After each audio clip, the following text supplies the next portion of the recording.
Buenos días con todos. Mi nombre es Muriel Calderón y quiero darles la bienvenida a la presentación de resultados de la primera evaluación continua del impacto de la COVID-19 en indicadores del desarrollo en niñas y niños menores de 6 años en el Perú. Este es un proyecto conjunto de Cooperinfancia, la Pontificia Universidad Católica y la Fundación Baltasar y Nicolás. Antes de comenzar, quisiera solicitarles a todos, por favor, que durante el evento mantengan sus cámaras y micrófonos apagados. Ahora bien, con mucho gusto quiero presentar a Romy Ríos. Ella es especialista en primera infancia, gerenta de la Fundación Baltasar y Nicolás y presidenta de Cooperinfancia. Romy, bienvenida. Gracias, Muriel. Buenos días con todas y todos. Quiero darles la bienvenida a este espacio que desde la sociedad civil impulsamos a fin de hacer una reflexión por la primera infancia. A pesar de la dura coyuntura que está viviendo nuestro país, nuestras esperanzas no deben desfallecer y desde nuestros espacios, desde donde estemos, siempre podemos promover el cambio. De hecho, conocer la situación que viven las niñas y los niños con sus familias en un contexto de pandemia nos debe movilizar a ello. La evaluación continua de impacto del COVID es una iniciativa que se ha venido gestando desde el mes de mayo, fecha en la que conocimos de la mano de la Organización Panamericana de la Salud las acciones que la Universidad de Oregón estaba realizando, con el objetivo de recoger información que les permitiera conocer la situación de los niños. Esto permitió que la Universidad de Oregón, junto con algunas de las autoridades, tomaran decisiones sobre acciones específicas que se deberían de realizar en el momento posterior que se había levantado la información de estas encuestas, ¿no? Y de hecho permitió que también ajustaran los mensajes que iban dirigidos a las familias. Con ese antecedente, formamos una alianza entre la academia, representada por la Pontificia Universidad Católica del Perú, quien es la que lidera el proyecto, una institución que trabaja en temática de desarrollo infantil temprano, que es la Fundación Baltasar y Nicolás, a la cual represento, y también buscamos como aliados a la sociedad civil, representada por el movimiento Cooperinfancia, integrado por 11 instituciones que trabajan en proyectos vinculados a primera infancia y un grupo de profesionales independientes de primer nivel que únicamente están motivados en poner en agenda las principales brechas en la atención, seguridad y protección de la primera infancia, desde una mirada de respeto y en ejercicio pleno de sus derechos. Estos 3 socios nos hemos movilizando nuestros propios recursos para lograr impulsar esta evaluación, que hoy presenta sus primeros frutos que van a ser continuos, porque tenemos comprometidas 12 ediciones, como los resultados que van a ver ahora, los cuales confirman muchas hipótesis que se tienen, pero hoy con números y una descripción desde la perspectiva del ciudadano, desde la perspectiva de la mamá, del papá, de los cuidadores de niños y niños menores de 6 años, nos obliga a levantar la voz de aquellos que no son escuchados. Por eso, nuestro evento busca hacer un llamado a la acción, porque sentimos como sociedad civil que nos corresponde movilizar al decisor, a las instituciones públicas, a las instituciones privadas, a la cooperación internacional, para intervenir de manera sinérgica sobre el estado emocional de los cuidadores y los problemas que afrontan las niñas y los niños, aspirando incluso a que las políticas públicas reconozcan las necesidades priorizadas por los ciudadanos. Los invito a que podamos estar durante 1 hora y media conectadas y conectados con los más pequeños. Gracias. Muchas gracias, Romy. Ahora, para continuar con el programa, me gustaría presentarles a Magali Nóblega. Ella es doctora en psicología, profesora principal del Departamento de Psicología de la Pontificia Universidad Católica del Perú. Además, es coordinadora del Grupo de Investigación de Relaciones Vinculares y Desarrollo Socioemocional, investigadora en Psicología del Desarrollo, especializada en el desarrollo socioemocional del niño en el contexto de las relaciones con sus cuidadores y de su cultura. Es consultora también de proyectos, programas y políticas en desarrollo infantil temprano, así como en el diseño y validación de instrumentos de medición cuantitativa en el DICS. Adelante, por favor. Muy buenos días con todos y todas. Muchas gracias por estar presentes en este momento que para nosotros es súper importante porque precisamente es el momento en el cual vamos a presentar nuestros primeros resultados. Entonces, en realidad voy a comenzar para que podamos estar todos con el tiempo. Bueno, tal como lo ha comentado ya Romy, nosotros hemos realizado esta evaluación continua del impacto de la COVID en el desarrollo de niños y niñas menores de 6 años. Hemos tenido una primera versión, digamos, de lo que ha sido la encuesta y les voy a presentar un poquito de su información y sobre todo me voy a centrar en lo que son los resultados. En realidad nosotros quisimos, digamos, como lo ha comentado Romy, con el apoyo de OPS y de la Universidad de Oregon, también instaurar en el Perú, en nuestro país, una forma de poder evaluar de manera continua cuál era el impacto que estaba teniendo la COVID-19 en indicadores específicos del desarrollo de niñas y niños menores de 6 años y en sus factores asociados, principalmente todas las conductas parentales.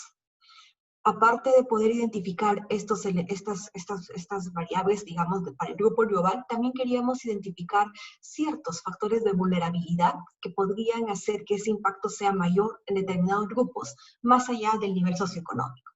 En ese sentido, pensamos que la finalidad de esto es el de poder contar con datos que sean generados de manera continua, pero en el mismo tiempo puedan ser reportados por las mismas familias. ¿Para qué? Uno de los primeros objetivos de esto, una de las finalidades de ello, es que estos resultados puedan ser transmitidos a gestores de políticas, programas y proyectos para incidir en las decisiones en favor de la infancia, tomando en cuenta la perspectiva de las familias. Y de hecho, este evento es uno de los primeros momentos en los cuales estamos realizando esta acción. En segundo lugar, queremos también, con los resultados, poder diseñar mensajes clave dirigidos a las familias, de tal manera que podamos impulsar buenas prácticas. Esta tarea está ya en marcha, probablemente dentro de una semana, 10 días, podrán ustedes estar teniendo ya los primeros resultados de estos mensajes claves dirigidos a la familia, focalizándose en los elementos que han salido en la encuesta. Entonces, para ello, el equipo, digamos que es un equipo como multidisciplinario también y que une la academia con la sociedad civil, planeó un estudio de corte epidemiológico y cuantitativo, creando una encuesta especialmente para este estudio, donde las áreas que nosotros vimos fueron datos sociodemográficos, indicadores del desarrollo de los niños, factores asociados al desarrollo, y en total todo esto fueron 88 preguntas que podían ser contestadas en 17 o 30 minutos, dependiendo del nivel de instrucción y del grado de familiaridad que tenía la persona con la tecnología. Todo es formato autoaplicativo a través de un dispositivo que se les hace llegar a las familias, un link al cual ingresan y ahí van contestando a las preguntas. Los resultados que voy a plantear en este momento corresponden a la primera versión de la encuesta, cuya información se recogió entre el 29 de septiembre y el 12 de octubre, es decir, hace un mes. Nuestro universo, digamos, fueron todos los cuidadores de niños y niñas entre 6 meses y 6 años de niveles socioeconómicos B, C y D de Lima. Entendiendo cuidador como cualquier adulto, padre, madre, otro familiar o incluso no familiar, directamente involucrado en el cuidado del niño, excluyendo solamente aquellas personas que reciben una remuneración a cambio del cuidado del niño. La participación fue enteramente voluntaria, con consentimiento informado, y todo el estudio en realidad fue aprobado por el Comité de Ética de la PUC. Para poder acercarnos a este universo, previo a la recolección, calculamos la participación de por lo menos 680 cuidadores, los cuales sí han sido seleccionados de manera intencional. ¿Cómo se ha conformado la muestra? Distribuyendo proporcionalmente los niveles económicos B, C y D, digamos que son de acuerdo a CPI 2019, de tal manera que podamos tener un grupo de participantes con igual proporción de estos niveles. En realidad, para comentarles que en la primera versión tuvimos una gran acogida y obtuvimos respuestas no solamente en Lima, sino a nivel nacional. Hemos tenido 1.443 respuestas a la encuesta, de las cuales 300 eran digamos, de provincias, y las restantes eliminando además datos incompletos, teníamos 920 datos, digamos, de Lima. Lo que hicimos en esto fue seleccionar esos 680, teniendo, digamos, como la proporción de los niveles B, C y D que era lo que queríamos para el muestreo. Entonces, en ese sentido, hicimos una selección aleatoria de ese grupo de 920 como para poder conformar el grupo de 680 personas incluidas en el estudio. Entonces, los participantes, estas 680 personas, muestran proporcionalmente a los valores del CPI 2019 los niveles B, C y D de nuestra población. Mayoritariamente, el 95% de quienes respondieron fueron madres, el 77% entre 26 y 45 años, 70% tienen estudios superiores, sean completos o incompletos, y 67% solo atienden labores del hogar, más del 70% tienen a un solo niño a su cargo. La edad de los niños fue proporcional por todos los periodos de edad, y el 53% de los niños por quienes se ha respondido son varones, y el 88% no tienen ninguna dificultad o discapacidad reportada también por la familia. Entonces, los principales hallazgos han sido divididos en 5 áreas: acceso a servicios de salud y satisfacción de necesidades materiales de la familia, desarrollo del niño, comportamiento parental, estrés parental y estado emocional de los cuidadores. A continuación voy a ir presentando cada una de estas áreas con sus indicadores. En la primera área encontramos que 6 de cada 10 niños han perdido algún control de salud y o vacuna desde el inicio de la pandemia. El porcentaje de 58% que hace ese 6 se eleva a 66 cuando el cuidador no vive con una pareja, es decir, es un cuidador solo. Teniendo en cuenta que son mujeres mayoritariamente, podríamos decir que son mujeres que cuidan solos a sus niños, y el 66% de estos casos, digamos que sus niños han perdido este control de salud o de vacuna. También tenemos la información, para crear esos grupos de vulnerabilidad, que la pérdida de control de salud y o vacuna es mayor entre quienes tienen más niños menores a su cargo. Es decir, cuando el cuidador tiene más niños menores de 6 años a su cargo, es que hay una mayor probabilidad de que hayan perdido los controles de salud y o vacuna. En relación, digamos, a necesidades materiales, el 20% de los encuestados perdió su trabajo durante la pandemia. Si nos focalizamos en nivel socioeconómico D, el 34% de ellos presentan problemas económicos para satisfacer sus necesidades.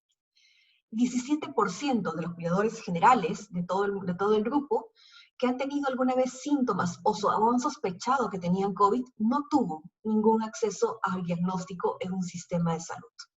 Entonces, estos son los indicadores referidos a salud y satisfacción de necesidades materiales. Si pasamos a los indicadores del desarrollo del niño, tenemos que el 46% de los cuidadores reportan que sus niños se encuentran quejosos o demandantes en muchas ocasiones o casi siempre en el momento en que contestaron a la encuesta.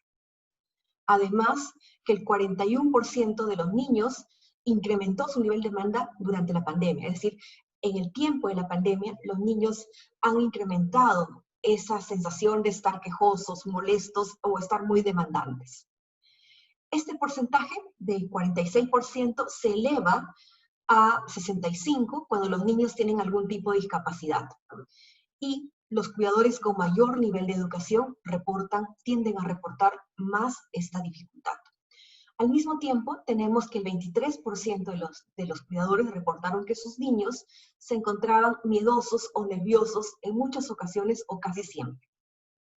Y finalmente, otro indicador del desarrollo del niño que se refiere a la aparición de enfermedades físicas sin una causa física aparente, ha sido que el 17% de los cuidadores han dicho que sus niños presentan estas dificultades, sean estomacales, sea, digamos, de constantes alergias o de problemas respiratorios, y lo presentan en muchas ocasiones o casi siempre. Entonces, estos son los 3 indicadores más importantes del desarrollo del niño que hemos encontrado.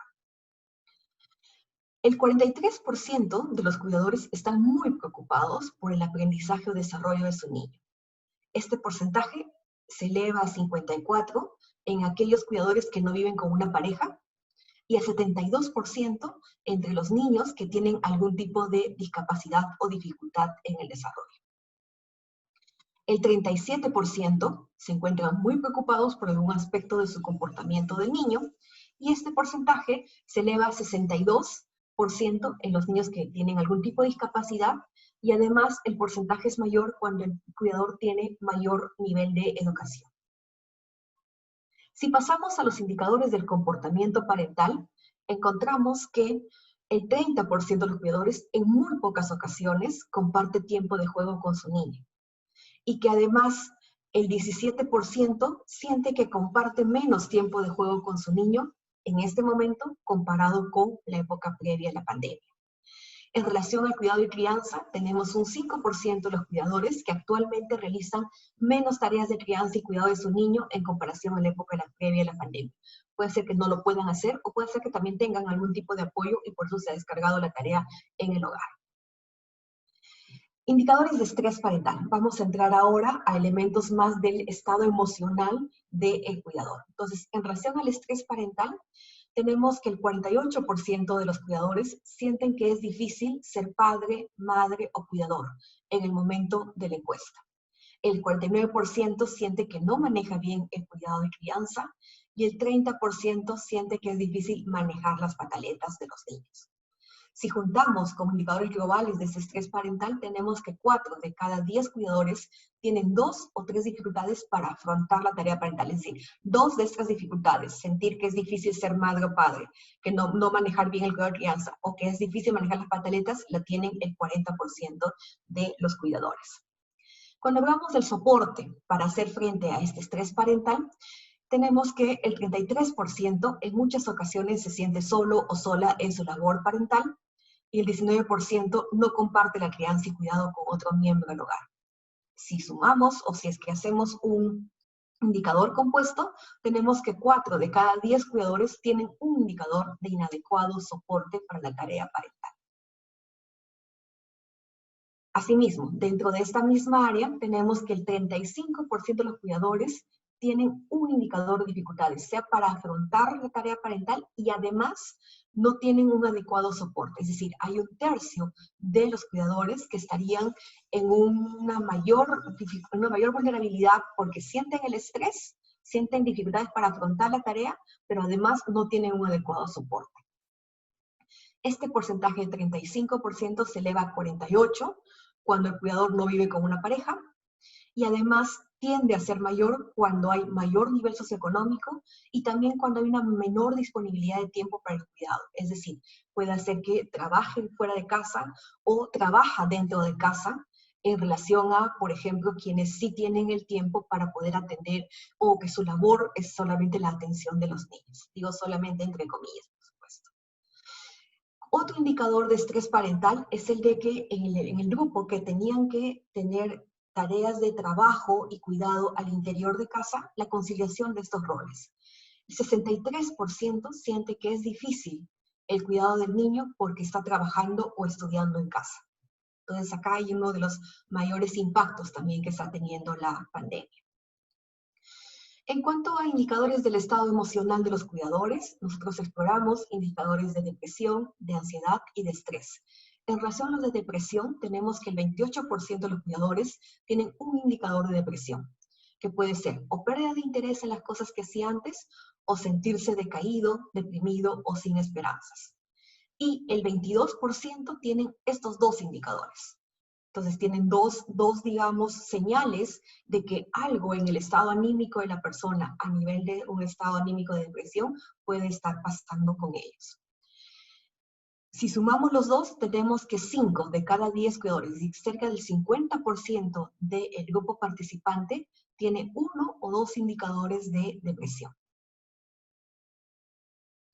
Estos indicadores aparecieron o se incrementaron en el 41% de los cuidadores durante la pandemia. Antes no experimentaban esto, ahora lo experimentan o lo experimentan con mayor intensidad. Además, estos indicadores de depresión son mayores cuando los cuidadores tienen más niños menores de 6 años a su cargo, mayor nivel socioeconómico o menor disponibilidad de tiempo para estar con su niño, en los términos que mencioné hace un momento, pues sea porque trabajan en casa o porque trabajan fuera de casa. Si pasamos al otro indicador de ansiedad, tenemos que el 47% tiene los dos indicadores de ansiedad que hemos preguntado. Es decir, se sienten nerviosos, ansiosos o con nervios de punta y no pueden dejar de pensar en los problemas.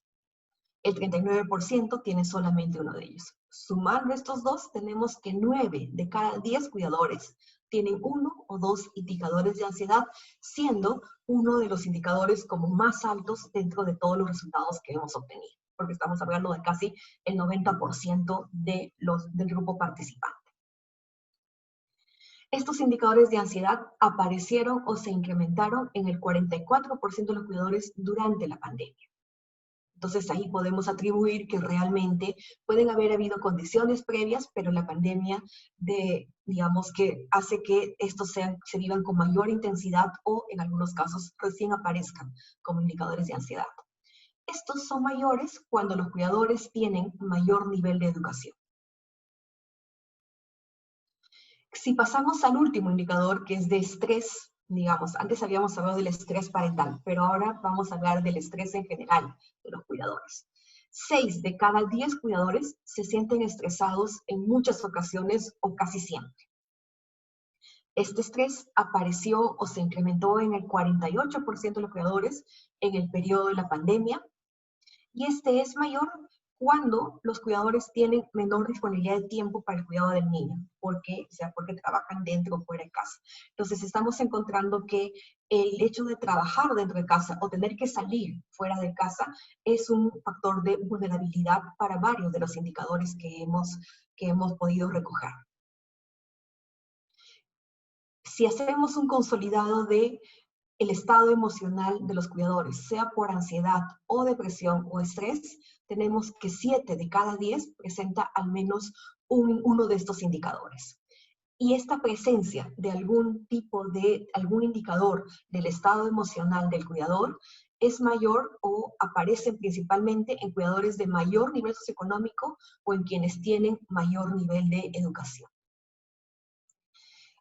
Luego también hemos hecho un consolidado, el número de personas que tienen tanto indicadores de ansiedad como de depresión o de estrés, es decir, de los 3 al mismo tiempo. Y ahí tenemos que 3 de cada 100 cuidadores tienen estos 3 indicadores de manera simultánea.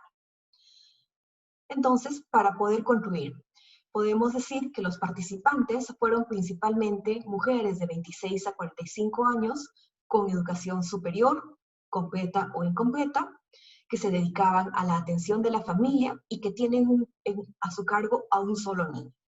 Quisiera hacer notar que efectivamente estas características no son de una mayor vulnerabilidad sociodemográfica.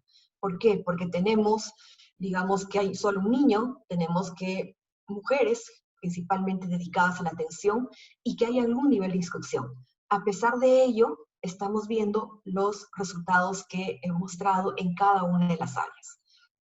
Es cierto que también estos resultados pueden ser extrapolados a grupos parecidos o semejantes a estos, lo que considero que son las limitaciones que pueden tener la generalización de estos resultados. Sin embargo, son indicadores que vale la pena tomar en cuenta para una serie de decisiones y de, más bien,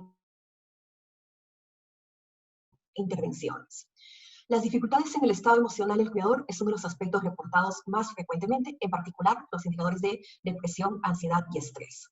Los cuidadores reportan que perciben a sus niños principalmente como más quejosos y demandantes en el tiempo de la pandemia, comparado con otros indicadores del desarrollo. La pérdida de los controles de salud o vacunas es una de las principales dificultades de acceso a la salud que tienen los niños en el periodo de la pandemia.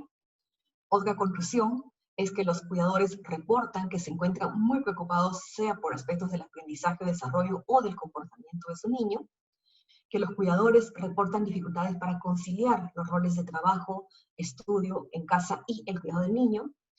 Esto de manera general. En relación a los elementos de vulnerabilidad, hemos encontrado que tener en casa a un niño con discapacidad, vivirse en una pareja y tener más niños a cargo son variables de riesgo, en especial para tener mayores preocupaciones por el desarrollo del niño. cuando los cuidadores trabajan fuera de casa o en casa, reportan mayores dificultades en el estado emocional comparados con quienes atienden las labores del hogar. Y contrario a lo esperado, los cuidadores de niveles socioeconómicos y de educación más altos son los grupos que reportan más dificultades, en especial en su estado emocional, en el estrés parental y en la percepción que tienen en el comportamiento, del comportamiento y del desarrollo de su niño. Entonces, estos son los principales resultados, las principales conclusiones. Detrás, digamos, de todo este esfuerzo está Coopera Infancia, está la Fundación Baltasar Nicolás, el grupo al cual represento, el grupo de investigación de la PUC.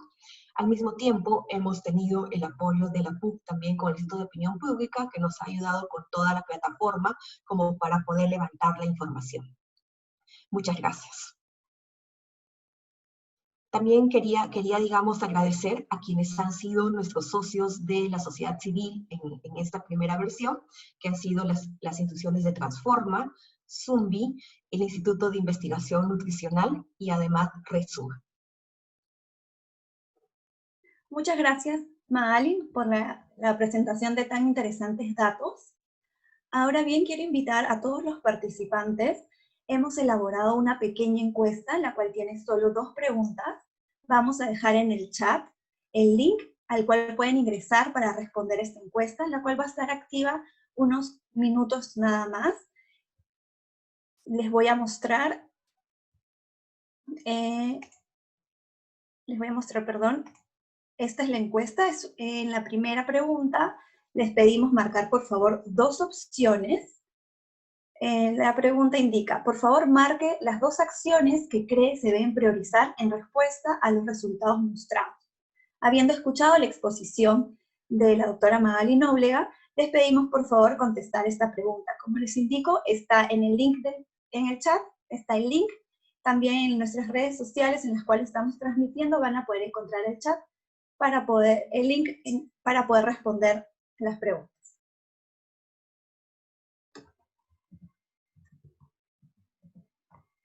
Son 2 preguntas como mencioné, y la segunda le solicita mencionar 3 palabras clave que usted considere deben incluirse en el mensaje para las familias. En cada uno de los recuadros, por favor, coloque cada una de las 3 palabras que considera deben mencionarse sí o sí. Nosotros le vamos a avisar en unos minutos cuando la encuesta ya esté cerrada.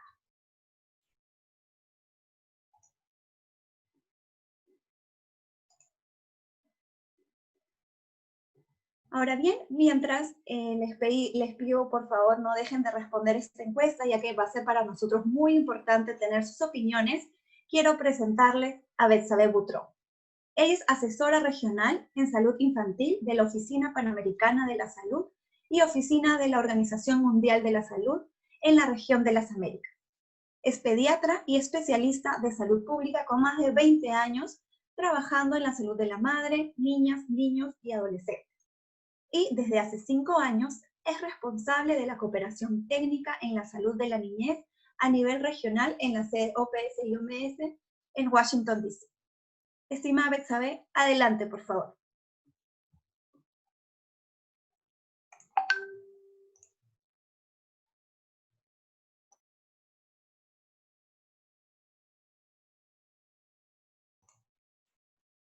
Por favor, Betsabe, si pudieras abrir tu micro para poder escucharte. Puede. Ahora sí. Muchas gracias, adelante. Ahora sí. Muchas gracias, Muriel. Primero que nada, quisiera agradecer a Romy, a Magali y a todo el equipo por invitarme a participar de estas presentaciones. Lo que voy a hacer ahora es moderar esta sesión. Es una sesión muy importante, ya que este evento se trata de poder traducir los resultados que nos acaba de presentar Magali a acciones que van a tomar en cuenta los resultados para poder empezar a apoyar a estas familias, a estos niños que están mostrando dificultades, múltiples dificultades como resultado de la pandemia. Tengo el gusto entonces de poder moderar esta mesa donde vamos a tener una variedad amplia, como van a ver, de distinguidos participantes. Solamente para recordarles de que la encuesta está todavía abierta y que en unos minutos se va a cerrar. Nos interesaría mucho conocer vuestra opinión. La primera persona que nos va a hacer sus comentarios es María Elena Ogaz Villacorta. Ella es oficial de Desarrollo Infantil Temprano en UNICEF, con muchos años, más de 20 años de experiencia en el desarrollo de investigaciones e intervenciones en poblaciones periurbanas y en poblaciones rurales, trabajando siempre en proyectos y en programas para mejorar el desarrollo materno-infantil. Ella ha sido coordinadora del programa Buen Inicio, realizado por UNICEF Perú en los años 2000 y 2006. Esta fue una experiencia muy interesante que logró mejorar los indicadores de nutrición y desarrollo de niños menores de 3 años con y sin discapacidad en comunidades rurales de los Andes y la Amazonía peruana. María Elena nos va a hablar sobre la vinculación de los primeros resultados de este estudio con la situación general de las niñas y los niños en Lima. María Elena tiene 7 minutos, yo voy a salir del video y cuando me vuelvas a ver es porque falta 1 minuto y ahí te voy a pedir si por favor podrías empezar a cerrar tu exposición. Muchas gracias. Adelante, por favor. Muchas gracias, Bexabe, y un saludo a todos. En primer lugar, felicitar y además agradecer a la Fundación Baltasar y Nicolás, a Coopera y a la Pontificia Universidad Católica. Realmente los resultados que nos acaban de mostrar son bastante impactantes. Como que ya todos, porque todos los que están conectados trabajan con la primera infancia, como que ya estábamos mirando esta situación, pero no es lo mismo solamente tener una apreciación como tener ya datos concretos que nos permitan medir de alguna manera la magnitud de este impacto que estamos teniendo. Yo quisiera resaltar acá 2 características de la encuesta que me parece muy interesante. Uno, que ha tenido una mirada muy buena alrededor de lo que pasa con los padres y cuidadores. Creo que esto es muy importante, esta mirada hacia el niño, hacia la niña, pero el niño y la niña sabemos, desde el punto de vista de desarrollo, la importancia que tiene el cuidador principal y el padre para, digamos, para el cuidado del niño, pero sobre todo para el desarrollo del niño. Y en este caso hay un foco muy interesante en el estado emocional de los cuidadores, en su comportamiento parental y en la situación socioemocional que ellos tienen. Y otro de los temas que me parece bien importante alrededor de la encuesta es esta metodología continua, es decir, que nos permite, ahorita tenemos una fotografía, digamos, de las personas que han ingresado a hacer la encuesta del mes de 29 de septiembre al 12 de octubre, 3 semanas, hace un mes, y vamos a tener otras fotografías que nos van a ir mostrando cómo está variando en el tiempo y eso nos va a permitir, me parece muy interesante el enfoque de tomar ciertas decisiones, ajustar mensajes y ser más asertivos en nuestra llegada con las familias.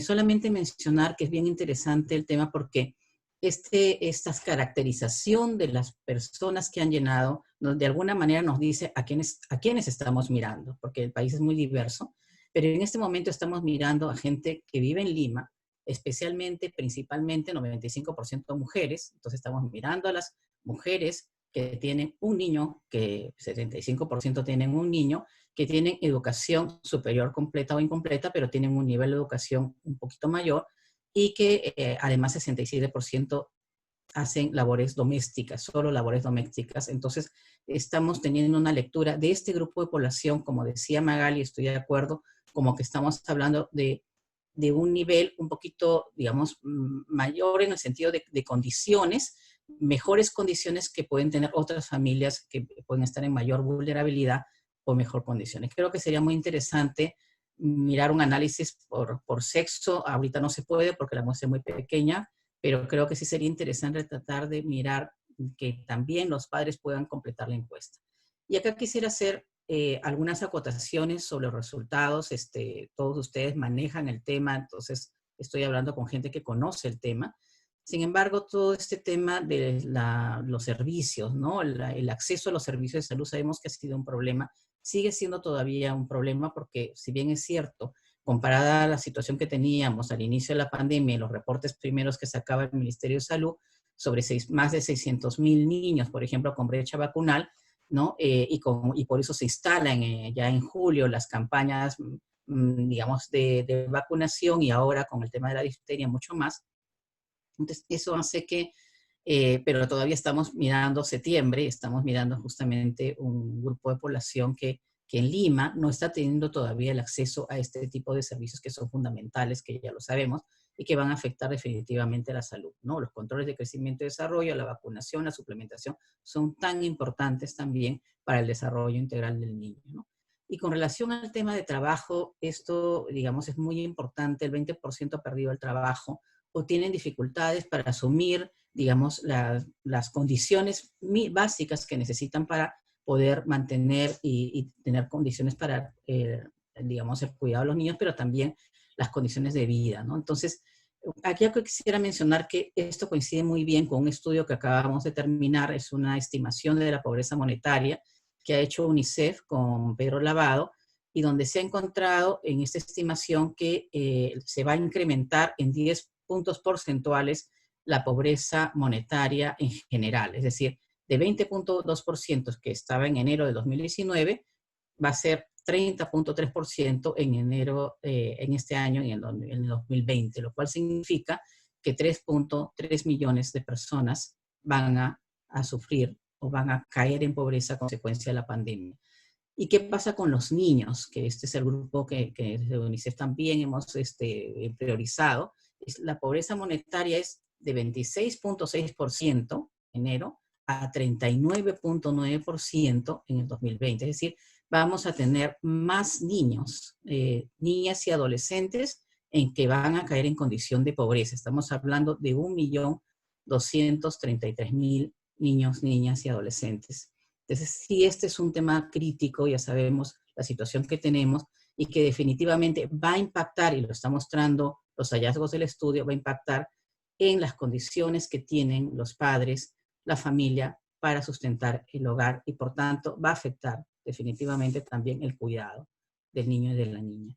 Y acá quisiera de repente mencionar algunas de los hallazgos, que es, por ejemplo, el 46% de niños muestran más demandas, digamos, manifestaciones de demanda. Esto se ha observado en varios estudios en situaciones como las que tenemos en este momento, donde han cambiado la rutina, ¿no? La vida ha cambiado para el niño, digamos, la dificultad para conectarse con su entorno familiar, la falta de espacios de juego, de recreación, y también la propia disponibilidad de los propios padres o cuidadores para atender y cuidar al niño, ¿no? Y esto hace pues que el niño, por una parte, necesita ser regulado por el adulto, pero a su vez el adulto está estresado o poco disponible muchas veces. Entonces eso se convierte como en un círculo, ¿no? Que hace que el niño entonces va a demandar más atención, ¿no? Y esto me hacía pensar un poco, porque estamos mirando aquello que muchas veces los adultos o los que cuidan un niño consideran como más problemático, ¿no? Aquel niño que tiene más pataletas, aquel niño que es mucho más reactivo, llora más, grita más, demanda más, pero no solamente esos niños son los que preocupan, sino los niños que tienen el otro extremo, que son los niños que están aislados, que juegan solos, que nunca demandan nada, y que también están en una situación de estrés, pero ese no necesariamente se reporta en las encuestas, porque es el que, desde la percepción de los adultos, es el niño más tranquilo, no es muy autónomo, no tiene ningún problema, está bien relajado, cuando muchas veces hay que observar muy bien al niño, y eso siempre en desarrollo infantil lo decimos, hay que observar al niño. Todos los papás saben qué ha cambiado en su niño, cómo era antes su niño y qué ha sucedido, y qué signos tiene que nos está mostrando que hay algo que está sucediendo con el niño o la niña en esta situación, ¿no? Una de las cosas interesantes, digamos, quisiera mencionar es todo este tema del juego, del aprendizaje. Hay una preocupación de los padres alrededor del aprendizaje, y acá especialmente en niños, familias que tienen un niño o niña con discapacidad. Uno de los estudios que nosotros hemos hecho, un estudio cualitativo sobre justamente percepciones de los padres alrededor de qué significa el desarrollo de un niño con problemas del desarrollo de discapacidad. Y es bien interesante porque los padres son mucho más sensibles, o sea, muestran una mayor sensibilidad frente a lo que el niño, digamos, digamos, el acercamiento y el contacto que tienen con ellos es diferente, y cualquier pequeño avance que tiene el niño lo celebran, lo disfrutan, ¿no? Porque realmente hay una sensibilidad mayor frente al niño, pero justamente también hay un mayor reto por parte de un padre, una madre que tiene que cuidar a un niño que tiene una discapacidad, dependiendo del tipo de discapacidad, puede ser mucho más crítico, como por ejemplo una parálisis cerebral, ¿no? U otros problemas también, y que realmente en este momento necesita una red de soporte mayor dentro de la familia, y vemos que hay muchas madres o familias que están solas, ¿no? Padres solos, madres solas, que realmente hace que sea mucho más complicado, ¿no? Igual en el tema del tiempo del juego, una de las cosas que encontramos es que en en los estudios que hemos hecho, es que antes de la pandemia, muchos padres consideraban que el juego era una cuestión más de entretenimiento, de recreación, pero no que el juego era tan importante para el aprendizaje del niño. Es decir, está bien que juegue, ¿no? Pero yo jugar con el niño, y muchas veces ni siquiera sabían cómo jugar con su niño, ¿no? Jugar, de qué manera, cómo puedo jugar, pero, ¿no? Entonces, esta forma de conectarse con el niño a través del juego muchas veces no existe. Esta interacción que hay a través del juego, la mirada, el disfrute conjunto, y que se hace realmente un espacio tan importante para compartir con el niño, no existe. Y bueno, ahora nos muestra la encuesta que esto se mantiene, y que inclusive siempre se ha puesto más crítico. O sea, tenemos menos padres y madres, en este caso especialmente madres, que no están jugando con sus niños, y que lo están haciendo ahora menos todavía. Y otra de las cosas que nos muestra el estudio es el tema de las dificultades para el cuidado. Y acá hay un tema, digamos, crítico, en el sentido de cómo manejo los momentos de estrés del niño. Sobre todo estos momentos en que el niño muestra pataletas y reactividad mucho más intensa comparada a la que tenía antes por la situación que está viviendo, y cuál es la forma en que el padre responde frente a esa situación, ¿no? Y acá es donde vemos el problema. O sea, muchas veces el padre no lee bien las pataletas, es un niño malcriado, es un niño que está engreído, y hay calificativos que se da al niño cuando no trata de leer al niño. ¿Por qué está así? ¿Qué me está diciendo el niño en este momento? ¿Qué es lo que quiere? ¿Por qué está reaccionando así? Hay una razón.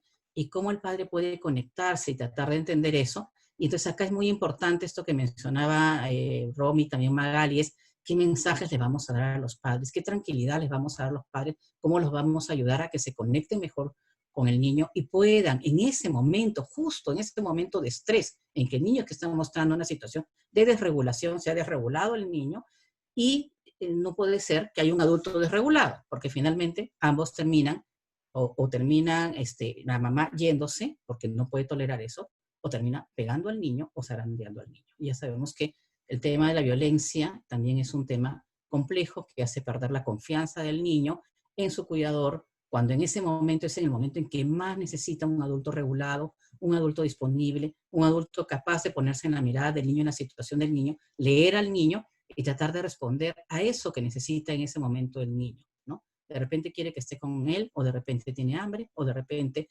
se siente, digamos, triste, digamos, hay tantas cosas que uno puede pensar. Y un tema que sí ha salido y que es bastante preocupante, yo sé que ya el tiempo se me está acabando, ¿no? Solamente algo pequeñito, Bexi, ¿no? Ya te vi, ¿no? Algo pequeñito es este tema depresión y ansiedad. Realmente es muy, muy preocupante los datos que muestra la encuesta, pero y que esto sí demanda una atención mucho más, no solamente soporte a la familia, sino cercanía a la familia, ¿no? Cercanía a la familia, porque realmente sabemos que eso afecta de manera crítica el sistema de cuidado del niño, y por tanto puede aumentar la desnutrición, puede aumentar las enfermedades de los niños, puede aumentar la violencia en el niño, o el abandono, la negligencia, y eso sí tiene un efecto muy crítico en el desarrollo integral del niño. Muchas gracias. Muchísimas gracias, María Elena. Muchas gracias por tus comentarios. A continuación, entonces, seguimos con José Enrique Velázquez. José Enrique Velázquez Hurtado, quien es el director general de Seguimiento y Evaluación del Ministerio de Desarrollo e Inclusión Social del Perú. Cuenta con 18 años de experiencia laboral en el sector público y ha trabajado como consultor en temas de seguimiento y evaluación. En los últimos años desde la Dirección General de Seguimiento y Evaluación, ha impulsado el desarrollo de herramientas de medición del desarrollo de los niños, como el módulo específico que se incorpora en la ENDES todos los años en el Perú. También ha sido partícipe de la creación de tableros de control y de varios otros instrumentos y de revisiones periódicas y gestión de la evidencia en el desarrollo infantil. José Enrique nos va a hablar sobre los retos para el Estado frente a los resultados de esta primera encuesta presentada por Magali. José Enrique tiene 7 minutos. Cuando me vuelvas a ver apareciendo en el video es porque ya solamente te queda 1 minuto y ahí te pediría que empieces a cerrar tu exposición. Adelante, por favor. Perfecto, muchas gracias, Betsabe. Bueno, tengan ustedes muy buenos días. Permítanme traerles el saludo del viceministro de Políticas y Evaluación Social, Javier Loza. Le hubiese gustado estar presente hoy en la reunión, en la presentación de estos resultados de la encuesta SIC-19. Sin embargo, como entenderán, la coyuntura actual ha complicado de manera significativa su presencia. Agradezco a la Comunidad Peruana de Aprendizaje para la Primera Infancia, Coopera Infancia, la Fundación Baltasar y Nicolás y la Pontificia Universidad Católica del Perú por la invitación. Quiero sumarme a las felicitaciones al equipo que ha estado al frente de este estudio. Nos muestran resultados muy interesantes y que con seguridad van a contribuir en la toma de decisiones, en intervenciones y programas que viene realizando el Estado en la primera infancia. Recuerdo una frase que leí hace poco que me capturó mucho en el tema y quería parafrasearla hoy, que es: los niños no son la cara de la pandemia, no lo han sido los primeros días y hasta hoy todavía cuesta un poco incorporar ese concepto, pero corren el riesgo de estar entre sus principales víctimas, y eso es algo que hay que destacar y rescatar de lo que se ha visto hoy en la presentación. La pandemia por COVID-19 ha generado desafíos importantes para la primera infancia. El cierre de escuelas, de centros a los que los infantes asistían periódicamente, así como las medidas de distanciamiento social, el confinamiento en el hogar, van a generar y están generando efectos que acompañan a las dificultades que hoy hemos visto en la presentación. Desde el lado económico, desde el lado de la salud, desde el lado emocional que sufre la familia y que definitivamente va a alterar de manera significativa el normal desarrollo de la vida de estos niños. El confinamiento del hogar además genera algunas otras dificultades. Desde el lado ya del prestador va a generar desafíos adicionales para la entrega de servicios públicos que son esenciales para la población infantil, algunos ya los detalló María Elena, y en donde los mecanismos de comunicación y cuidado presencial en periodo prepandemia eran la regla y hoy están siendo generalmente la excepción. En esta medida, con una pandemia que avanza, con un tinte importante de incertidumbre, todavía no sabemos cómo nos va a ir en los meses siguientes, disponer de resultados como oportunos va a permitir adecuar las intervenciones, además de mejorar y fortalecer la respuesta que como Estado podemos dar a los niños y a sus familias. En este sentido, la información, el uso de el planteamiento y ajuste de las intervenciones va a ser importante, y en donde además el enfoque integral, el enfoque de trabajo multisectorial e intergubernamental es fundamental. Entonces, para responder y cerrar con ello en el tiempo que me han proporcionado la pregunta, ¿de acuerdo? Creo que los retos principales del Estado van a estar relacionados principalmente, no únicamente, principalmente a, primero, disponer y mantener una fuente de información periódica, y herramientas como las que se han mostrado hoy son importantes porque además recogen de manera continua información. La disponibilidad de esta información va a ser fundamental. Mientras la pandemia sigue evolucionando, debemos aprovechar todas las oportunidades para aprender y mejorar la respuesta, y tener información periódica va a facilitarnos ese proceso. Segundo, mitigar los resultados negativos en los niños, sus cuidadores y la familia, no ver a cada una de estas personas de manera aislada. Están dentro de un entorno propio, están además dentro de un entorno comunitario, y el seguimiento individualizado, pero también colectivo, además que de la articulación que comentábamos hace un rato, va a ser fundamental. Tercero, hay que mejorar la capacidad de respuesta de los sectores involucrados, iniciativas que lleguen a nivel local, que estén concentradas en cambios de comportamiento, reforzar el tema de las buenas prácticas en la familia, son medidas que hay que ver cómo las incorporamos dentro de las intervenciones del Estado y fortalecemos aquellas que han venido funcionando bien. Cuarto, la pandemia por COVID-19 ha develado, creo que, muchas dificultades. Algunas ya las conocíamos y creo que lo comentaron al iniciar la presentación, otras no, pero hemos podido notar cuán profundas son cuando vemos los resultados en instrumentos como el que se ha mostrado hoy. Y las seguiremos, creo que, notando con problemas emergentes post pandemia, porque esto no termina con el COVID-19 mitigado, sino se van a ver resultados posteriores. Y podemos en esa línea concentrarnos solamente en el problema o ver la oportunidad de generar medidas innovadoras para poder solucionarlos. Y creo que ese es un compromiso constante en este proceso. Quinto, promover la toma de decisiones informadas va a comprometer siempre una mejora continua, y este es un reto que nos debe ocupar de manera constante y discutir en espacios como este sobre intervenciones que eventualmente se puedan tomar en función a estos resultados. Sexto, el papel de los programas de protección social es importante. El MIDIS, naturalmente, es uno de los sectores involucrados en ello, y hay que asegurar que lleguen de manera adecuada a los niños más vulnerables. En el marco de la pandemia, los programas Juntos y el programa CUNAMás, por ejemplo, han respondido con la finalidad de mejorar el seguimiento y el logro de resultados en la primera infancia.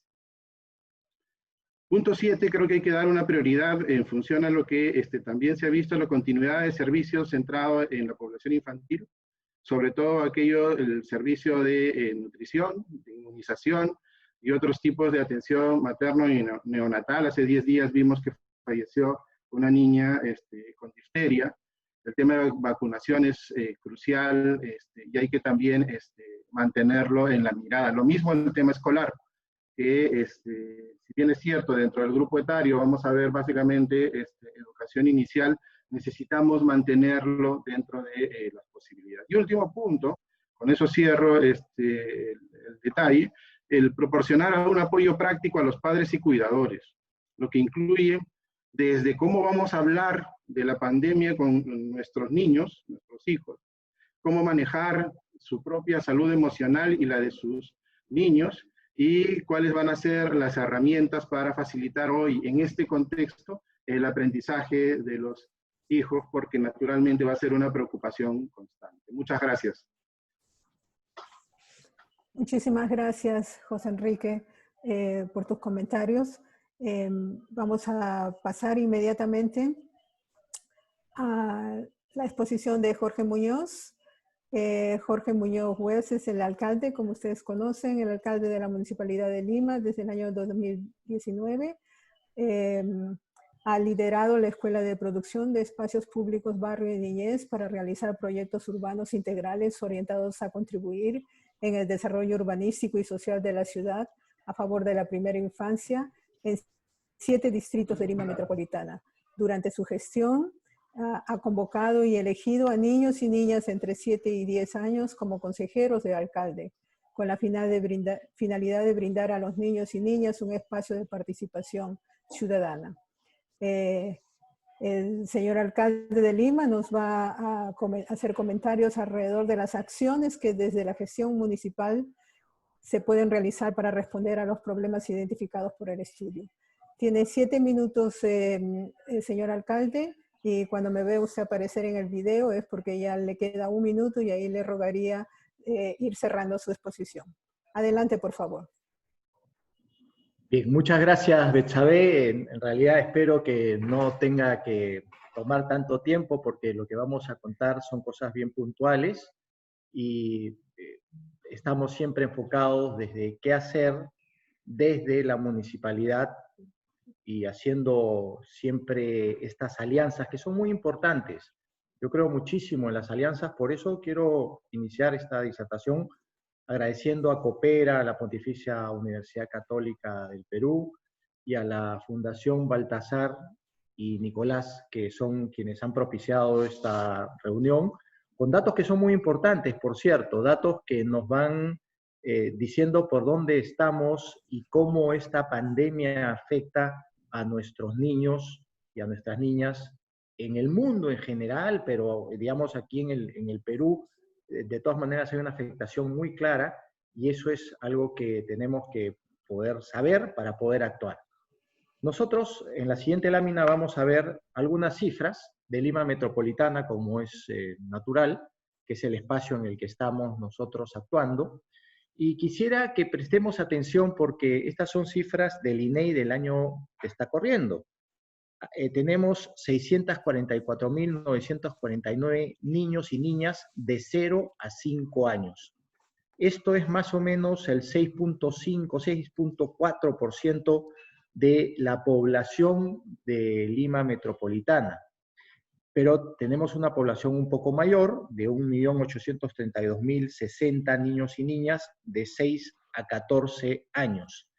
Y muchas veces las decisiones que se toman por parte de las autoridades nacionales se toman sin mirar a este importante número de ciudadanos que tiene Lima y que tenemos, digamos, en proyección también hacia el país. Estamos hablando de más o menos la cuarta parte de la población de Lima Metropolitana.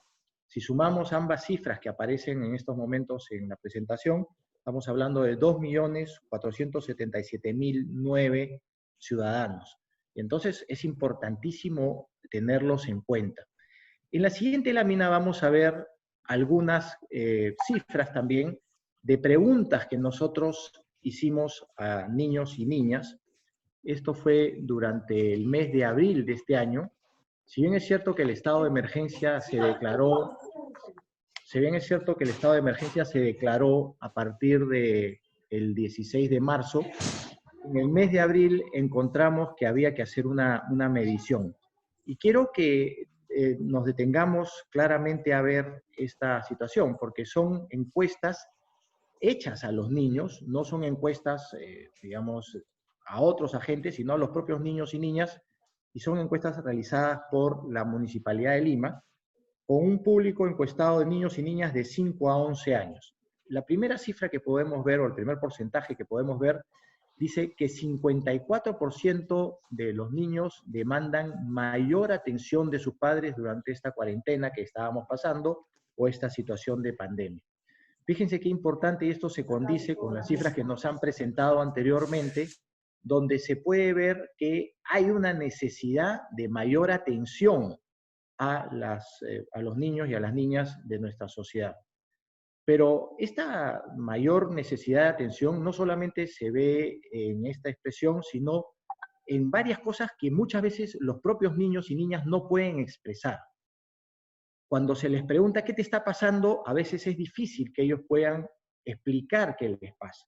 Pero cuando se les va llevando a una conversación de tranquilidad, ellos presentan cosas muy claras, como por ejemplo ese 39% de las niñas y niños que en esta encuesta expresaron que se sentían aburridos en esta situación, que no sabían, que había incertidumbre y no sabían hacia dónde iban y hacia dónde se caminaban.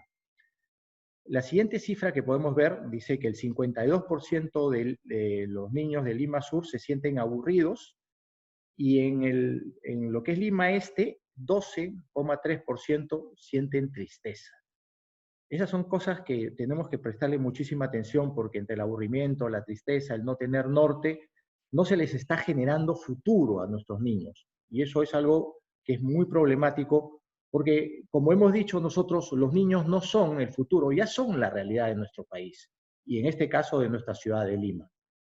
La siguiente cifra que podemos ver nos dice que el 31% de los niños encuestados sienten temor a enfermarse y el 11,1% no quiere escuchar noticias porque eso los pone muy tristes, los deprime, los afecta.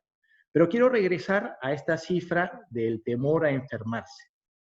No solamente es un temor a la enfermedad, al COVID-19, sino también el poder ver que por esa falta de atención en la salud durante los 7 primeros meses de la pandemia, que además se han referido claramente en la presentación a la pérdida de control en salud, esa situación ha generado que hayan otras enfermedades que comiencen a manifestarse.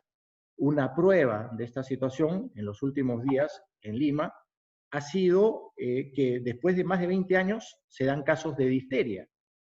¿Y por qué? Una de las tantas razones que puede haber es por la falta de vacunación.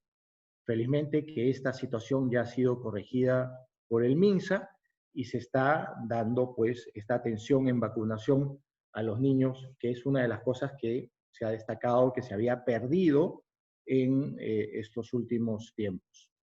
Pero otra de las cosas que sucede y que afecta muchísimo a los niños es esta situación de la violencia intrafamiliar. Cuando nosotros tenemos situaciones como estas de pandemia que nos generan una falta de claridad en el futuro, pérdida de trabajo, situaciones de disminución de los salarios, y cosas que han estado sucediendo y siguen sucediendo y van a seguir sucediendo, y generación de más informalidad también en nuestra comunidad, eso comienza a afectar la vida común de las casas. En una casa normal se han concentrado hoy en día muchas de las actividades.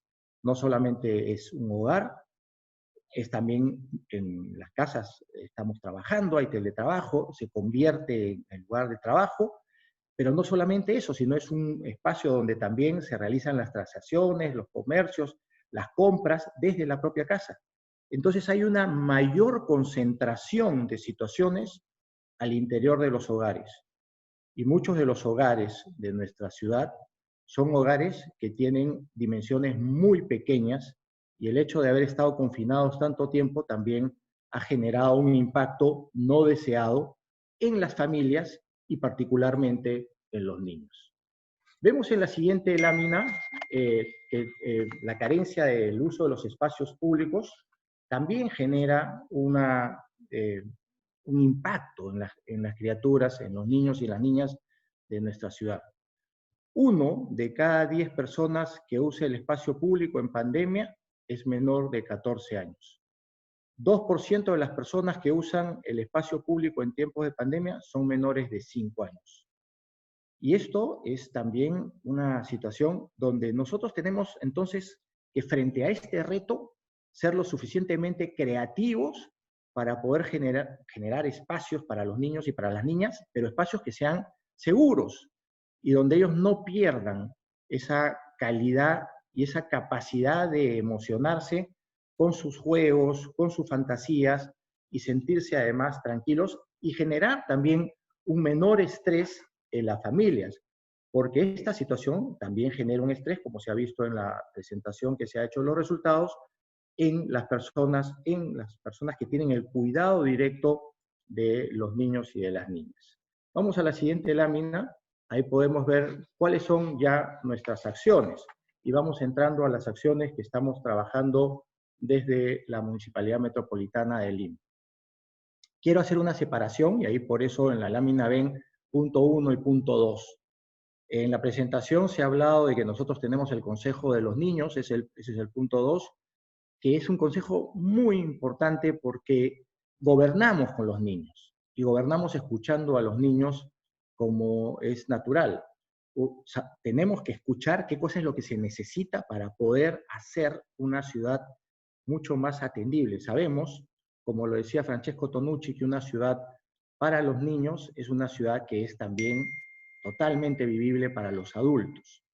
Eso nos ha llevado a tener algunas acciones concretas y, por ejemplo, consideramos que hay que utilizar correctamente bien los espacios públicos y tenemos que transformar estos espacios, ya sean públicos o en algunos casos privados, para poder darle a nuestros niños y a nuestras niñas un lugar adecuado donde puedan desarrollarse con la dignidad que les corresponde. Tenemos varios productos. los voy a enumerar y están ahí, ustedes los pueden ver, calle jugable, ahora los voy a explicar, nuestras ferias itinerantes, quintas con niñez, ciclovías recreativas y también una guía para padres, porque quienes somos padres muchas veces necesitamos que se nos pueda decir exactamente por dónde hay que transitar, no porque tengamos alguna edad o pintemos canas, vamos a tener toda la experiencia y toda la sapiencia. Hay que saber escuchar a los niños para poder elaborar estos productos. Vamos a la siguiente lámina para comenzar ya a ver cuáles son estos productos. Calles jugables. Esto es algo que estamos haciendo nosotros hace 2 meses y donde estamos haciendo un experimento en la zona de la Huerta Perdida. ¿Qué es lo que queremos? Hemos establecido en estos espacios durante 5 horas actividades lúdicas para que los niños puedan salir a jugar con la tranquilidad y con la seguridad del caso. Esa es una suerte de tránsito entre lo que debería ser el hogar y un parque, un espacio público normal, pero en esa zona de tránsito hacemos actividades lúdicas para que los niños y niñas se puedan recrear conjuntamente con quienes en esos momentos los cuidan. En la mano derecha de la lámina podemos ver otro de los productos que se denomina Transformando Espacios. Quiero contarles un poco cómo nace esta situación de estas ferias itinerantes que hemos llamado, que son juegos también con distanciamiento, promoviendo sobre todo el arte y la actividad física, la actividad creativa y también la actividad física. ¿Cómo nació esto? Esto nació a raíz de una circunstancia lamentable, de un incendio en una zona aquí del Cercado, que es una zona tradicional, una zona muy querida por todos los limeños, como es Montserrat. Había una calle que había sido por años tomada por un grupo de familias que no tenían dónde vivir y que habían ido haciendo de esta calle y de sus viviendas, precarias por cierto, sus espacios para poder, digamos, tener un hogar. Lamentablemente esta zona fue devorada por un incendio que fue muy, muy fuerte y que afectó a las familias. Entonces comenzamos a trabajar un primer producto con los niños y las niñas que habían en esa zona, que tras la pandemia estaban afectados por esta situación también del incendio que había devastado sus hogares y donde habían perdido absolutamente todo. Entonces comenzamos a tener estos juegos con distanciamiento, promoviendo tanto la creatividad como la actividad física, primero en Montserrat, pero como después estas familias fueron reubicadas en un espacio en Surco, un espacio donde les dimos unos módulos muy dignos para poder vivir y con el ánimo de tenerlos un tiempo y después transitar hacia viviendas definitivas, comenzamos a tener también estas actividades en Surco y después las hemos llevado a otro espacio que es emblemático de Lima Cercado, como son los barrios altos. Esto es muy importante, va generándose una transformación en el espacio y sobre todo una transformación en lo que es el alma de estas criaturas que necesitan poder tener espacios para jugar. Otro de los productos que tenemos de transformación de espacios son las quintas con niñez. Nosotros teníamos un programa, que se trata de mejorar las quintas, que tenemos en la zona del Cercado. Y lo que estamos haciendo también es jugando con estos espacios para darles a los niños en 12 quintas del Cercado la posibilidad de poder jugar adecuadamente. Perdón por un poco de resfrío. En estas quintas hay 106 niños vulnerables que ya se han beneficiado. Entonces, ese es un espacio que queremos poder aprovechar adecuadamente. Adicionalmente, como les decía, tenemos una guía de zonas de calma que estamos trabajando, que es un acompañamiento para las familias. Ya lo hemos experimentado en algunos distritos como San Juan del Lurigancho, Ate, Cercado y San Martín de Porres. Ahí tenemos 26 experiencias de éxito que además estamos documentando y que queremos que sean guías que nos puedan servir para toda la ciudad, porque eso es sumamente importante para los padres de familia. Otro de los puntos donde tenemos un trabajo de todos los domingos está en las zonas recreativas, y lo que estamos buscando es que las personas que hoy en día pueden utilizar bicicletas, que se están utilizando cada vez más, puedan tener zonas recreativas con el cuidado del caso para los niños y las niñas. Tenemos algunos programas, como por ejemplo el cierre del Damero de Pizarro en el Cercado, pero adicionalmente, y ya esto es algo que se usa tradicionalmente, la avenida Arequipa, y en algunos puntos estamos dando instrucciones para el correcto cuidado de los niños y que puedan disfrutar adecuadamente cada una de estos espacios. Finalmente, quiero conversarles acerca del Consejo de los Niños y de las Niñas, que es un consejo que en este momento ya ha tenido 107 reuniones con la participación de niños y niñas de 14 distritos. Acá hemos involucrado a 170 niñas y niños que nos dan ellos su visión de cómo debe ser la ciudad, cómo debe desarrollarse la ciudad y cómo debemos nosotros incorporar esas visiones en el accionar cotidiano de nuestras decisiones. Normalmente, nosotros tomamos decisiones con un consejo de adultos, que es el Consejo Metropolitano, pero consideramos que esas decisiones tienen que venir complementadas por un consejo de niños y de niñas. Acá hemos trabajado ya varias propuestas. Por ejemplo, tenemos 13 propuestas de este consejo que ya han sido debidamente implementadas y hay cifras que podemos compartir de 8.550 personas beneficiadas con las propuestas del caso. En definitiva, hay mucho que hacer, sin duda. Tenemos muchas cosas por seguir desarrollando, pero prestando atención a la niñez y sabiendo que son nuestra realidad, vamos a poder gobernar y poder hacer mejores cosas para nuestra ciudad. Muchas gracias. Muchísimas gracias, señor alcalde. Gracias por darnos su perspectiva desde el gobierno local. Finalmente, entonces, vamos a proseguir con nuestra última expositora. Ella es Cecilia Vaca Jones. Ella es directora ejecutiva de la Fundación Bernal Van Leer, con más de 20 años de experiencia en la gestión de programas y políticas de desarrollo social. Entre los años 2013 y 2016, Cecilia fue la ministra coordinadora de Desarrollo Social en el Ecuador. Ha contribuido a crear, evaluar y ajustar políticas estratégicas en ambos ámbitos vitales del desarrollo social, como la primera infancia. También ha trabajado en los sistemas de seguridad social, la educación, la sanidad y la mitigación de la pobreza, considerando la diversidad cultural del Ecuador.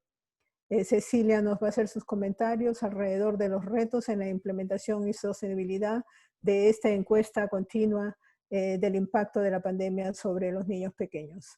Cecilia, tienes 7 minutos.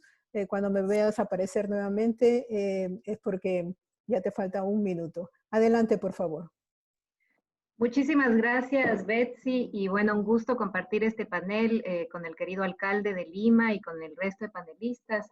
Y yo quisiera empezar felicitando la iniciativa de poder visibilizar con datos la situación de la infancia en el Perú y la situación de la infancia en Lima. Creo que es interesante resaltar además que desde la encuesta que hace la Universidad Católica con el apoyo de la Fundación Baltasar y Nicolás y Coopera, se recoge un poco la perspectiva desde lo que están sintiendo los cuidadores, los padres y madres de los niños frente a lo que está sucediendo con la pandemia. Pero por otro lado, el alcalde nos presenta datos muy interesantes que también se ven desde los datos oficiales, que responde a lo que le interesa también conocer a la alcaldía y sobre todo resaltar también algunas de las soluciones que me parece nos compartió el alcalde que resultan interesantes de evaluar frente al contexto que se presenta en la primera encuesta. Yo quiero ser muy clara en plantear quizás 3 puntos que me llaman la atención en base a los datos que hemos visto que se han compartido el día de hoy. El primero es que sin duda alguna, y yo creo que no es solamente el caso de Lima, sino que lo estamos viendo en la región, en Latinoamérica en general. Nosotros estamos colaborando con otra investigación en 25 países de Latinoamérica y vemos que en efecto uno de los grandes impactos de la pandemia es que los niños han perdido algún control o no tienen acceso a las vacunas como lo harían en una situación normal. Esto sin duda refleja que la atención que tiene en este momento el sistema de salud ha puesto más tensión para responder al primer nivel de atención de salud. Y sin duda esto presenta un riesgo importante para la niñez en general en la región y en particular como estamos viendo en la ciudad de Lima y en Perú también creo que es esto uno de los principales impactos de la pandemia. Entonces, ¿qué me parece importante y cómo usar también estos datos? Me parece que justamente este tipo de evento lo que nos permite es generar una fuerte abogacía frente a la importancia de sostener y mantener los servicios de primer nivel y que realmente haya un apoyo tanto desde la sociedad civil insistiendo en la importancia de sostener estos servicios, pero también el respaldo y la voluntad política de entender la importancia de sostener estos servicios para que no se nos vengan otras pandemias. El segundo tema que me parece que la primera encuesta pone en evidencia y que es muy importante resaltar es el tema de la salud mental. Y aquí quiero hacer referencia justamente a la importancia de mirar la encuesta desde los resultados que se plantean al análisis de lo que están viviendo los cuidadores de los niños, ¿no es cierto? Si bien es cierto, evaluamos qué les está pasando a los niños, pero me parece bien interesante evaluar qué les está pasando a los papás de esos niños. ¿Por qué? Eso es lo que determina en gran medida que las personas tengamos o no esa habilidad de generar una crianza positiva. Y quizás yo creo que en el contexto de la pandemia, el reto más grande que tenemos en este momento es cómo podemos garantizar una crianza positiva, cómo podemos generar interacciones positivas, si en realidad estamos viendo a través de los datos y los resultados que el estrés y las percepciones de depresión o de ansiedad que están teniendo las familias está cada vez creciendo más. Entonces creo que ante eso hay retos importantes a cuál va a ser la respuesta que podemos dar, tanto desde la política pública como desde la acción ciudadana como tal. Me parece que un tema interesante que habría que ir pensando para un poco plantear también algunas soluciones que puede ser interesante compartir en el contexto de lo que está pasando en la pandemia. Creo que lo más importante en este momento es ver cómo podemos garantizar ante las familias justamente promover más espacios para la crianza positiva. Y ya nos planteaba el alcalde algunas ideas y yo quiero que me parece interesante compartir eso en este momento.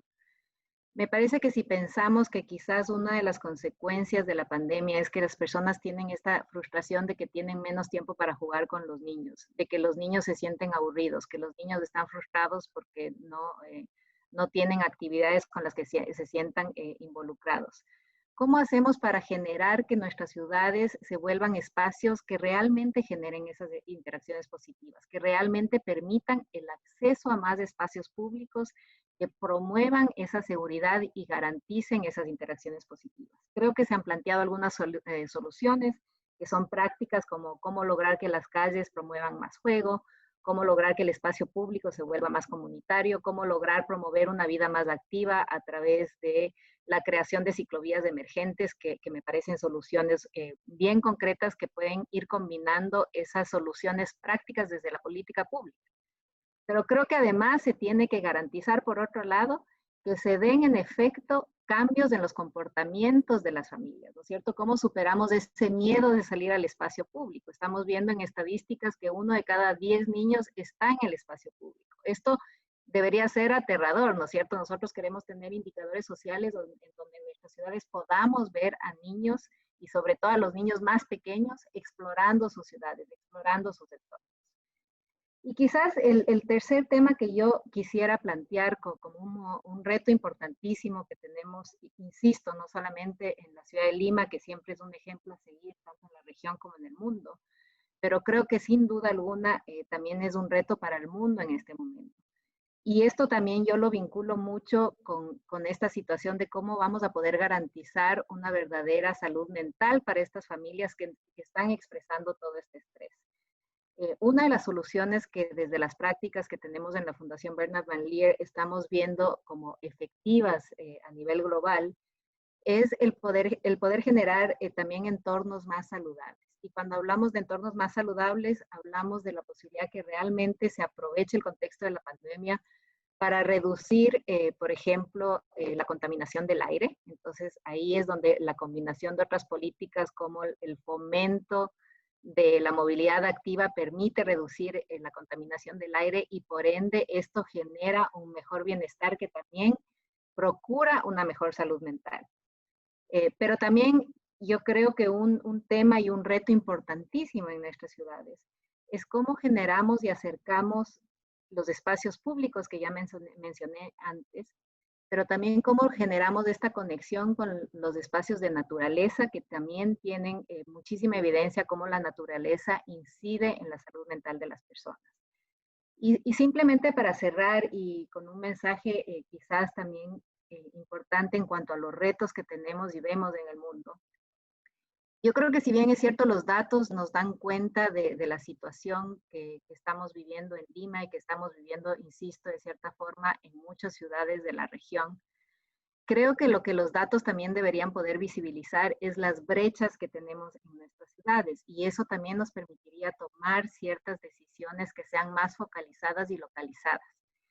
Y digo esto porque en realidad muchos de los esfuerzos que se puedan hacer conjuntamente desde la política pública y desde la sociedad civil deberían ir hacia ir cerrando esas brechas. Es decir, ¿cómo logro que los datos de la encuesta que se presentaron el día de hoy den cuenta de cuáles son los niveles de estrés o de depresión o de acceso a servicios? ¿Cuál es la diferencia que existe en los barrios más marginales de la ciudad de Lima frente a los barrios que quizás tienen mayor oportunidad? Y cómo desde la política pública podemos usar esos datos también para ir incidiendo y cerrando esas brechas en los lugares donde vemos que justamente la afectación puede ser mayor. Simplemente cerrar, Betsy, insistiendo en que me parece maravilloso este esfuerzo de juntar, insisto, el análisis de datos, por un lado, desde la sociedad civil y por un lado, desde fuentes oficiales, que se conjugan en lograr resolver y traer soluciones concretas que realmente ponen en evidencia lo que está pasando en la primera infancia y por eso me parece maravilloso. Yo les soy honesta, creo que los grandes invisibles en esta pandemia han sido los niños menores de 6 años. Y el que podamos hablar y plantear soluciones a estas situaciones realmente nos pone unos retos interesantes, pero también nos permite compartir prácticas de lo que sí puede funcionar para solucionar algunos de estos problemas. Gracias. Muchas gracias a ti, Ceci. Muchísimas gracias por tu comentario. Muchísimas gracias a todos los que han participado en esta sesión. La verdad es que los comentarios han sido muy comprensivos, muy amplios en varias dimensiones. Simplemente para resaltar lo que se ha discutido en esta mesa de discusión, todos los ponentes han estado de acuerdo de la contribución grande de este tipo de estudios, sobre todo el hecho de que es prospectivo, que nos van a dar datos. Esta es la primera ronda de resultados, pero nos van a seguir mostrando cómo las cosas van evolucionando en el tiempo. El otro gran aspecto destacado es el hecho de haberse enfocado en los cuidadores, así como en los niños, en lo cual está ratificando este concepto que ya todos teníamos, en que para mejorar el bienestar y la salud y el desarrollo de los niños, tenemos que considerar a los cuidadores, a los padres, a los abuelos, a los adultos significativos, importantes en la vida de los niños. No podemos separarlos. Y eso es algo que todos los expositores nos han remarcado. El tema de esta sesión, el tema de todo este evento es cómo transformar los resultados del estudio en acciones.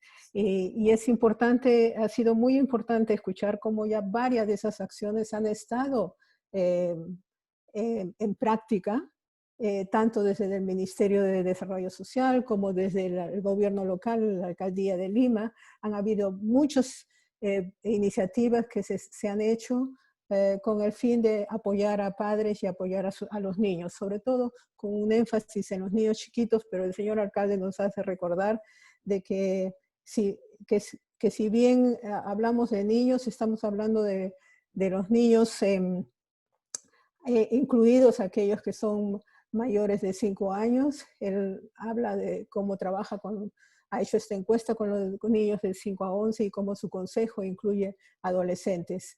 No olvidarse, eso nos hace recordar que los adolescentes también han sido impactados de manera especial por esta epidemia y que debemos de tener acciones específicas para ellos. Sin embargo, la encuesta nos habla por los niños pequeños porque sabemos que son los niños pequeños donde tenemos las grandes oportunidades de influenciar positivamente, y también cuando existen este nivel de incertidumbre, este nivel de disrupción de la vida en tantas dimensiones, tanto para las familias como para las comunidades, y sobre todo algo característico de esta pandemia que está durando tanto tiempo, esta cronicidad de un continuo estado de estrés afecta a los niños de una manera significativa, de una manera especial, y por eso el énfasis que hace la encuesta en estos niños más pequeños. Las soluciones muchos ya están en práctica. Lo que tenemos que hacer es expandirlos, ponerlos en práctica en forma más extensa. Y como nos han dicho muy bien los expositores, tenemos que asegurar que este trabajo que existía en la comunidad, con las familias, con las diferentes instituciones que trabajan en la comunidad, se hagan de una manera segura. Segura en términos de disminuir el riesgo de la enfermedad, pero también seguras en términos de violencia y seguras en términos de libres de contaminación, como nos acaba de decir Ceci. En las manos de quién está poner las acciones que este estudio ha revelado, está en las manos de todos.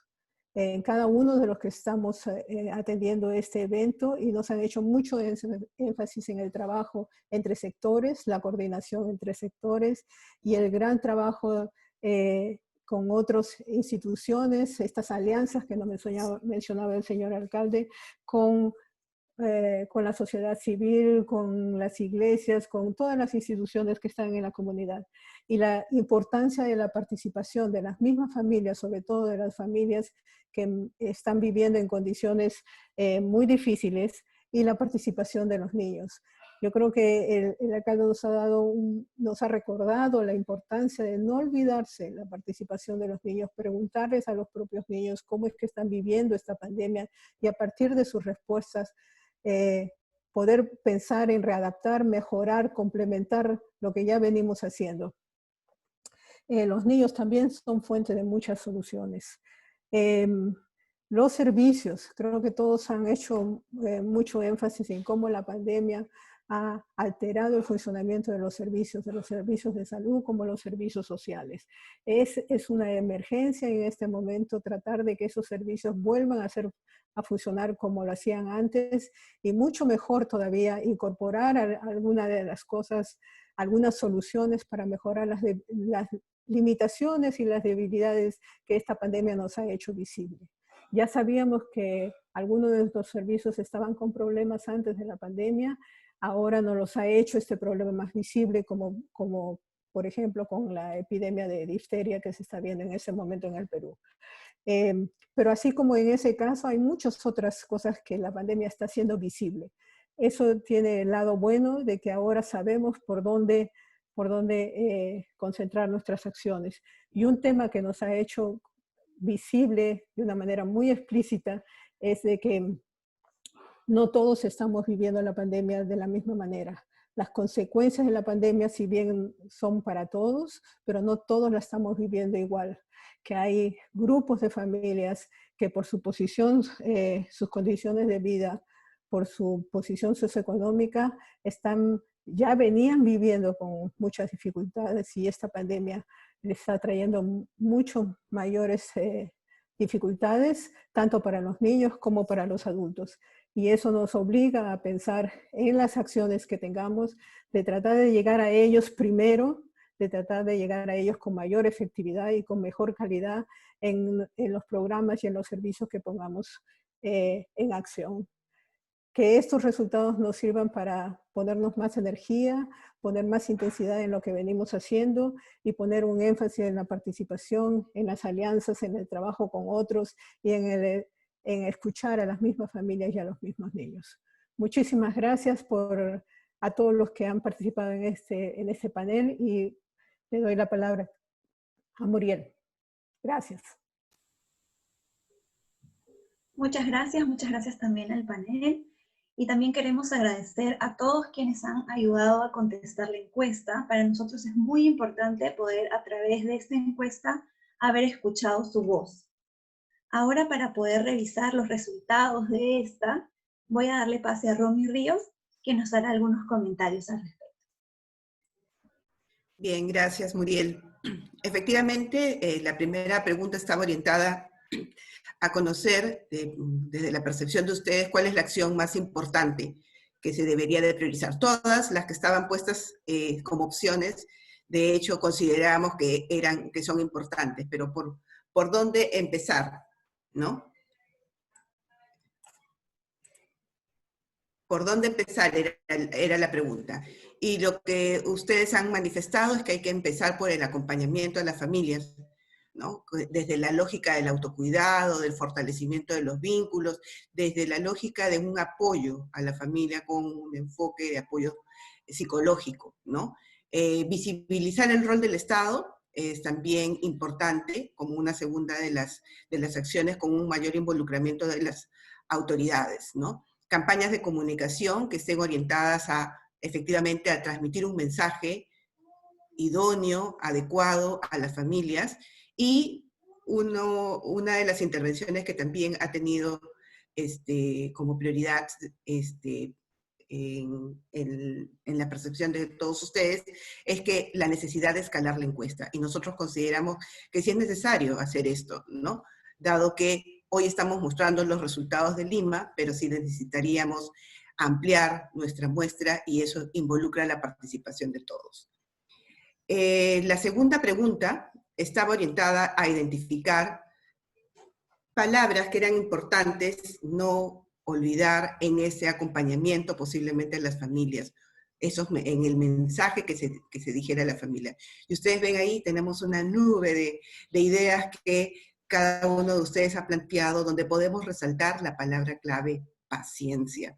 Eso es lo que no debe de faltar en el mensaje que transmitimos a los padres y las madres. Y tan interesante mirar que hay una palabra que está resaltando, acompañar. Y creo que ahí debemos de trabajar fuertemente en el concepto que tienen los padres, las madres, en relación al desarrollo de los niños, ¿no? Los niños tienen que ser más inteligentes, los niños tienen que desarrollar mejores sus capacidades, entre más rápido lo hagan mejor. Creo que ese no es el mensaje. El mensaje es acompañar al niño, acompañarlo en su desarrollo a través de la observación. Y para eso es importante la tolerancia, la comprensión, ¿no? Y hay una frase importante que también está ahí destacada: cuídate para cuidar, ¿no? Esto ratifica la necesidad que el cambio también depende de uno. Entonces, eso es lo que ustedes piensan en relación a las dos preguntas que se les ha planteado, y se suma definitivamente a que hay algo que recordar de este evento, ¿no? Que hay dificultades en el estado emocional del cuidador, principalmente problemas de depresión, ansiedad y estrés. Que las familias con discapacidad, no nos olvidemos de ellos, que las familias que solamente tienen a una persona liderando la familia y que tienen más niños, son las que tienen los peores indicadores en relación a lo que muestra la encuesta. Y no nos olvidemos de esta cifra, ¿no? 7 de cada 10 cuidadores tienen un indicador de ansiedad y estrés, y 3 de cada 10 presentan 3 indicadores. Todo esto nos lleva a decir que hay que continuar con esta encuesta. Hay que comenzar a promover que efectivamente este acompañamiento desde la lógica de no imponer, de la no imposición, se comience a visibilizar. Y en esa tarea creo que estamos todos. Quiero ir finalizando el evento, ¿no? Diciéndoles que la encuesta como ustedes han escuchado durante todas las presentaciones, casi es continua. Y de hecho, esta reunión era para presentarles los primeros resultados, pero ya decirles que el día de ayer ya se ha cerrado la ronda número 2. Entonces vamos a tener posiblemente otros resultados ya a 2 semanas en adelante. Y estamos preparando ya la ronda 3. Pero en este preparar una ronda y otra, necesitamos la participación de más instituciones. Necesitamos que más instituciones, por ejemplo, ¿por qué no pensar involucrar a CUNAMAS, a los servicios de cuidado que Minedu, los mecanismos de llegada que Minedu tiene, o aquellas instituciones que están en contacto directo con familias que se sumen a esta iniciativa para poder lograr que esas familias también contesten esta encuesta de manera ocasional o recurrente, ¿no? Y poder tener efectivamente un mayor panorama de lo que sucede en nuestro país. Nuestra aspiración es escalar esta encuesta y tener datos país. Hoy tenemos los datos de Lima y creo que ese es el reto. Cualquier institución que quiera involucrarse en esta iniciativa, por favor escriba al correo que ustedes están viendo en sus pantallas, comunicaciones.coopera@gmail.com, ¿no? También decirles que vamos a hacerles llegar a sus correos, a todas las personas que se han inscrito, la infografía con los principales resultados de la primera encuesta. También pueden acceder a las plataformas de Coopera Infancia, de la Fundación Baltasar, del Grupo de Relaciones Vinculares, para poder acceder a los resultados general de esta primera ronda. Y de la segunda también. Y estén a la expectativa de los resultados de la segunda ronda, que seguro que los invitaremos para también hacer un compartir similar al que hemos tenido y como siempre, compartiendo y pudiendo socializar los resultados. Quiero agradecer a todas las personas que han participado, a nuestros panelistas, a Betsabe, María Elena, a Quique, a Jorge, a Cecilia. Gracias por el tiempo y por estar en modo niño durante este espacio. Gracias a Magali y a todo el equipo del Grupo de Investigación de Relaciones Vinculares de la Pontificia Universidad Católica, al equipo de la Fundación Baltasar y Nicolás, al Comité de Incidencia de Coopera Infancia, que ha estado detrás de la preparación de esta actividad, al equipo de la PUC por el apoyo logístico para la transmisión, y a Latina Televisión por ser el primer medio de comunicación que se suma a esta iniciativa. Finalmente, mi agradecimiento a cada uno de ustedes por permitirnos, ¿no?, llegar, por darnos una hora y media, un poco más de hora y media de sus vidas, y pedirles el compromiso para ponernos la camiseta de las niñas y los niños, porque ellos representan no solo el futuro, sino el presente también de nuestro país. Y como dijo Betsy, cojo esas últimas palabras, las acciones frente a estos resultados están en las manos de todos. Gracias a todos por conectarse, gracias por estar aquí.